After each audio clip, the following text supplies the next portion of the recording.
ഷാജൻ സ്കറിയയെ കുറിച്ചാണ് പറഞ്ഞത്. ഷാജൻ സ്കറിയ അച്ഛനും അമ്മയുമായി ഭക്ഷണം കഴിക്കാനിരിക്കുമ്പോൾ, രാത്രി കഴിക്കാനിരിക്കുമ്പോൾ ഒരു രാജ്യദ്രോഹിയായ ക്രിമിനലിനെ അറസ്റ്റ് ചെയ്യുന്ന പോലെ താമസിക്കുന്ന വളഞ്ഞുകൊണ്ട് വസ്ത്രം പോലും ധരിക്കാൻ സമയം കൊടുക്കാതെ അറസ്റ്റ് ചെയ്ത് കൊണ്ടുപോയി എന്നാലോചിക്കണം.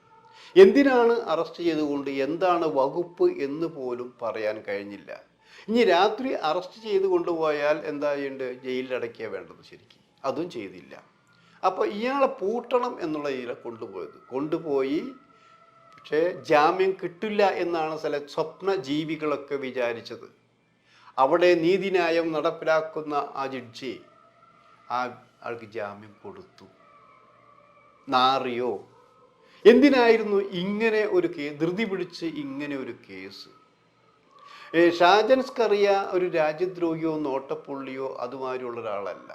എപ്പോൾ വേണമെങ്കിലും വിളിച്ചാൽ പോലീസ് സ്റ്റേഷനിലേക്ക് പോകും. എപ്പോൾ വേണമെങ്കിലും അറസ്റ്റ് ചെയ്യാവുന്ന സംവിധാനം. അദ്ദേഹത്തിന് പല സ്ഥലത്ത് വലിയൊരു സ്ഥാപനം ഉള്ളത് കൊണ്ട് തന്നെ എപ്പോഴും അവിടെ ഉണ്ടായിരിക്കും. അങ്ങനെയുള്ളൊരു വ്യക്തിയെ, ഒരു രാജ്യദ്രോഹിയെ, അല്ലെ വലിയൊരു ക്രിമിനലിനെ അറസ്റ്റ് ചെയ്യുന്ന പോലെ ഇങ്ങനെ ഡ്രസ്സ് പോലും ധരിക്കാതെ, ഷർട്ട് പോലും ധരിക്കാതെ അറസ്റ്റ് ചെയ്ത് കൊണ്ടുപോകാൻ ആരാണ് തീരുമാനിച്ചത്?